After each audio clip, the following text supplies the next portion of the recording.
Hello everyone, Sir Gantalot here again, back with another lesson to help you prepare for your PMP exam. Today we'll be talking about Earned Value Management, and this is one of a three-part series. In this particular session we'll talk about the basic concepts of Earned Value Management. Let's look quickly at where Earned Value Management fits into the project management body of knowledge, and specifically here I'm talking about the 4th edition.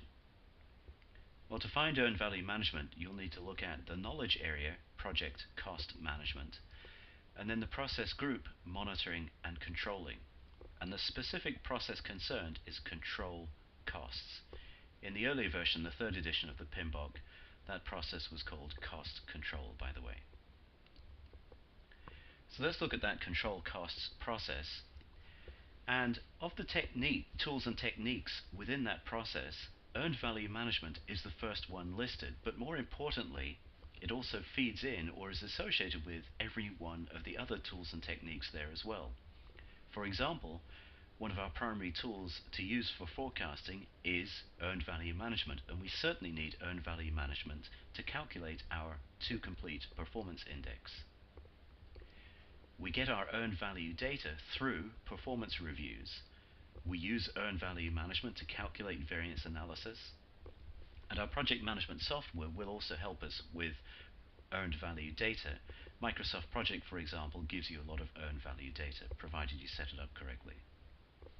Outputs from the control cost process include work performance measurements and budget forecasts, both of which you will achieve by the use of the Earned Value Management technique. Now, just before we go ahead, a reminder that as Sir Gantalot, I have a number of other project management and Microsoft Project related videos on YouTube, all of which are aimed at helping you slay those project management monsters that plague you. Monsters are management, organization, network, scheduling, and tracking errors. Okay, so back again to the PMP exam and Earned Value Management. In order to answer Earned Value Management questions, you must be able to derive 3 pieces of data. And later on, you then have to apply that data to calculations, and we'll talk about that in the other 2 videos. Let's talk about those 3 pieces of data that we need. Firstly, planned value. Planned value is the authorized budget for a planned piece of work. And that's why sometimes you'll see planned value referred to as the budgeted cost of work scheduled. That version of the name helps you remember exactly what it is we're looking for here. So then let's think about earned value. This is the authorized budget for work that's actually been completed. This sometimes is referred to as the budgeted cost of work performed. Again, helps you remember what earned value is. And then thirdly, we need to know the actual costs. And those are the costs actually incurred in completing the work actually achieved. Not the work scheduled, but the work actually achieved. In other words, the work as measured by earned value above. Sometimes this is referred to as the actual cost of work performed. So to help determine what those things are, let's look at an example here. Let's see how we can derive planned value, earned value, and actual costs. In this example here, a 5-day schedule with 4 activities, A, B, C, and D. Activity A is due to be started Monday morning, finished Monday evening. Activity B due to start Monday morning and finish Tuesday evening. Activity C due to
start Tuesday morning and finish Wednesday evening. Activity D, due to take place on Thursday and Friday. So let's think about the budgeted costs, the assigned budget for those activities. And as you'll see there, the assigned budget for activity A is $50, activity B $100, activity C $200, and activity D $100. So there's our plan then. Let's think about what we expect to be the case as of the end of day on Tuesday. Let's determine our planned value. So by the end of day Tuesday, we would expect, if we move according to schedule, to have completed activity A and B, and to be halfway through activity C.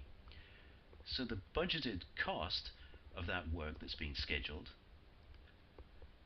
would be $50 for activity A, $100 for activity B, and half of the cost of activity C. In other words, an additional $100, giving us a planned value of $250. Now let's say that as a result of a progress report, we're told when we get to Tuesday that this is what has actually happened with these activities. Activity A is indeed 100% complete, but we've only done 80% of activity B and only 20% of activity C. So let's think about our earned value then. Our earned value, we have completed activity A, so we've earned the value of that, so we've earned $50. We've only done 80% of activity B, so we've only earned $80 worth of work. Activity C is 20% complete, so in that case we've only earned $40 worth of work. So our total would be $170. So let's think about actual costs. Let's say we're now told that in order to do that work that has actually been achieved, it actually cost us $60 to do activity A, it actually cost us $110 to do 80% of activity B, and it actually cost us $30 to do 20% of activity C. So our actual costs in this case are $200. So just by glancing at those numbers, you can see that we are behind schedule. We've only got $170 worth of work done, but doing that $170 worth of work actually cost us $200, so we're over budget as well. And we'll see how to calculate those factors in terms of variance in the second video. So there's one example. Let's look at an alternative example. Let's assume what we have to do is paint the 4 walls of an office, and we're looking down on an office here. And the plan is to paint 1 wall per day, and we've assigned a budget of $50 per wall. Now let's say at the end of day 2 we get a progress report, and we hear that we have 3 walls completed, and the total cost so far is $120. So again, let's firstly look at our planned value. As of the end of day 2, we were expecting to have completed 2 walls, and the budget for that was $50 per wall, so the planned value at this point is $100. In terms of earned value, we've actually completed 3 walls, so we've earned the value of 3 painted walls, or the assigned budget for those 3 painted walls was $50 a wall, $150. And again, from our progress report, we heard that it's actually cost us $120. So in this case, you can see that we're ahead of schedule. We've got $150 worth of walls done as opposed to $100, and the actual cost was only $120, so we're under budget. Okay, so now that we've derived those values, planned value, earned value, and actual cost, what can we do with them? How do we apply them going forward? Well, that's why we have 3 lessons in this series. I'm limited to 10 minutes for each lesson. In part 2, we're looking at how we can calculate variances, schedule variance, cost variance, schedule performance index, cost performance index. And part 3, we'll look at forecasting, or looking ahead towards the end of the project, looking at our estimate at completion, estimate to complete, variance at completion, and the to complete performance index. So please do look for those videos on YouTube. Before closing, I'd like to thank you for watching this video. I'd like to invite you to visit our sponsor, Westall Murray International. They are a project management consulting and services company. They also provide training, not only in project management generally, but in PMP and Microsoft project topics, based in the United States. Please do visit their website, westallmurray.com there. And I certainly thank you for watching this video, and please do come back and look.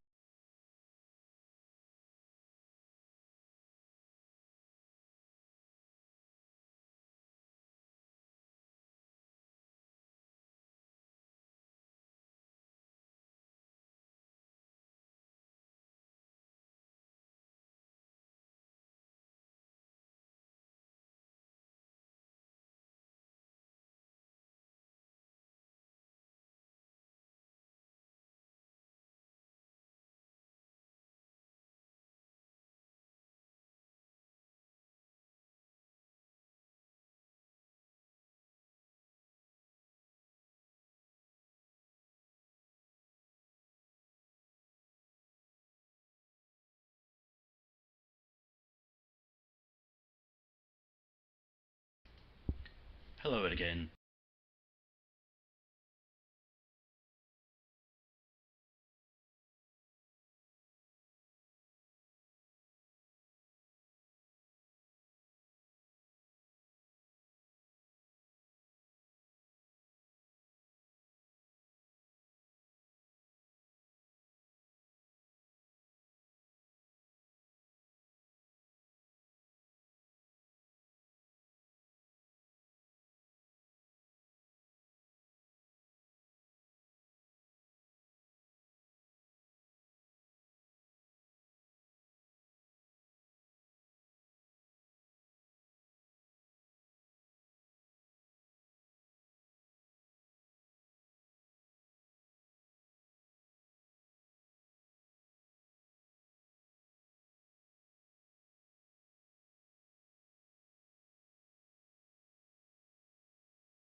Everyone, Sir Gatlot here, welcoming you back to part 2 in a series of videos aimed at helping you pass your PMP exam in the area of earned value management.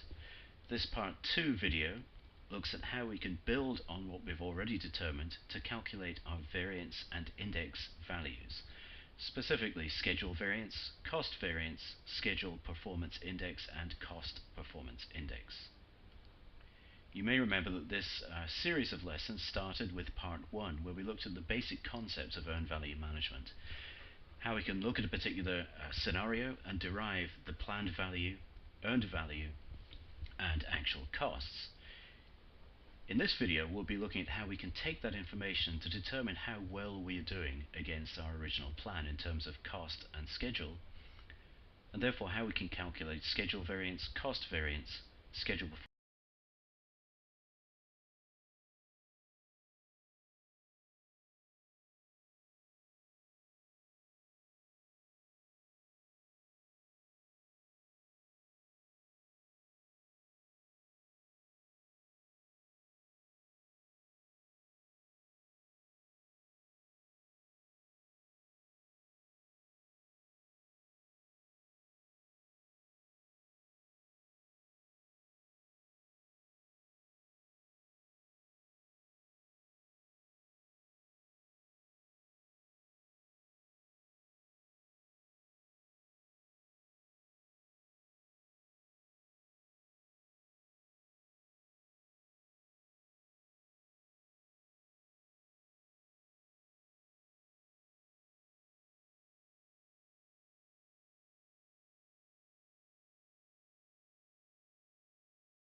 performance index and cost performance index. In the next video, we'll look at how we can use that information to forecast or look ahead to the end of our project to see where we can come in terms of cost and schedule. And again, we'll calculate 4 specific items: estimate at completion, estimate to completion, variance at completion, and the to complete performance index. So anyway, back to this part 2 video and a quick refresher of what we've already done. We looked at a situation where we had 4 tasks over the course of a week: A, B, C, and D. And we identified that each of those tasks cost $50, $100, $200, and $100 in terms of our plan. So before we did anything, that was what we were planning to spend on each of these tasks. Using that information, we were able to, for example, look at the end of day Tuesday and say that the planned value at that point, the budgeted cost of the work scheduled, was $250. In other words, A and B should be complete, C should be half complete at that point.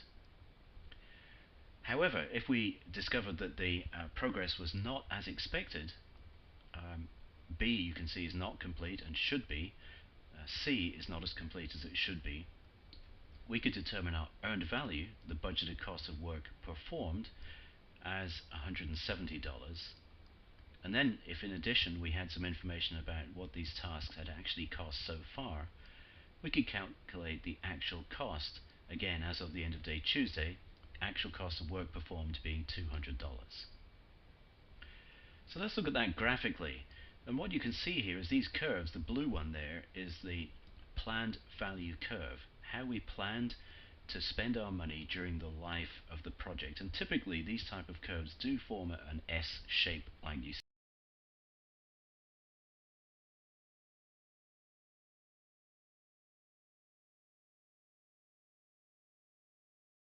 see there, and they are referred to as S curves. And you'll see if we plot our actual costs, we've ended up here, end of day Tuesday, $200 for our actual costs, but we've actually earned just $170 worth of work. So you can see if we compare earned value against what we should have done, we're well behind schedule. Not only that, for the work that we have actually achieved, we've spent more than we should have done to get to that level. So our actual costs exceed earned value. So looking at this, you can see that we're behind schedule and over budget. But let's see how we can calculate exactly how much we are. To do that, we need 4 items that we have to be able to derive: schedule variance, cost variance, schedule performance index, and cost performance index. And not surprisingly, there are formulas for these. But I think I can help you remember those formulas. You do need to memorize them, but if you have a brain failure during the exam, then maybe we can derive them. They are all formulas, so of course we would expect to see equals for all of them. And for all of these 4 formulas, the first thing, in other words, what we're comparing against, is earned value. Now for those first 2, those are variances, so you'd expect that we would use the minus or subtraction to be able to calculate the variance between 2 items. And because we're talking about schedule, we can think, well, this is probably plan. Now this is the only time you can use the words plan and schedule in the same breath when you're thinking about your PMP exam, as you've probably determined by now. For the cost variance, what we're going to subtract is the actual costs. Now for index values, where you calculate an index mathematically, what you're talking about is a division. But again, when we're looking at schedule performance index, what we divide the earned value by is going to be planned value, and the cost performance index, we're going to divide earned value by actual cost. So I think you can see, if you think through these formulas, you can derive them if you do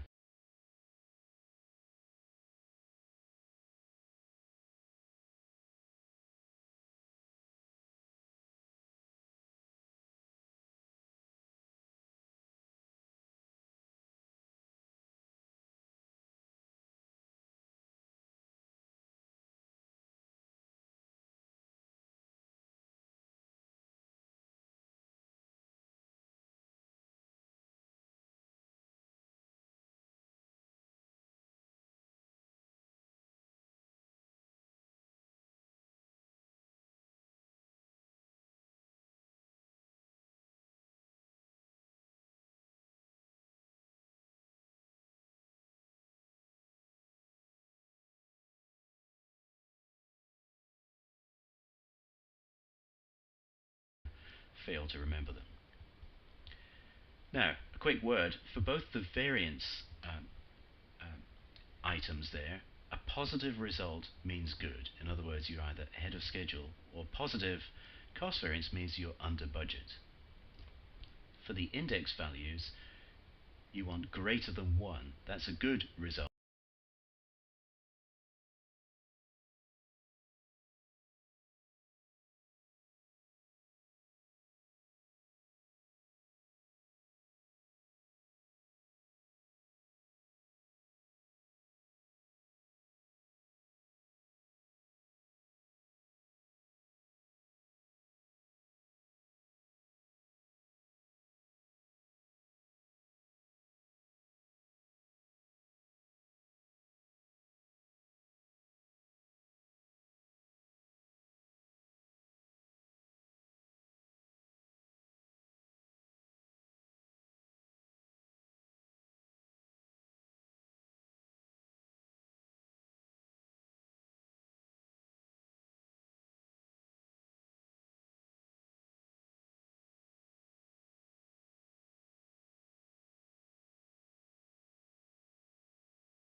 Less than 1 is not a good result.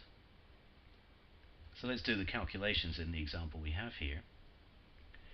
For schedule variance, you remember that we had the earned value and the planned value of 170 and 250. If we subtract those, we get minus 80. In other words, we're $80 behind where we should have been in terms of what we should have achieved by now. Cost variance, 170 minus 200, gives minus 30. And that's telling us that even for that work that we have achieved, albeit that we're behind schedule, it cost us $30 more than we expected. Schedule performance index is going to be 170 divided by 250. That's going to give us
0.68.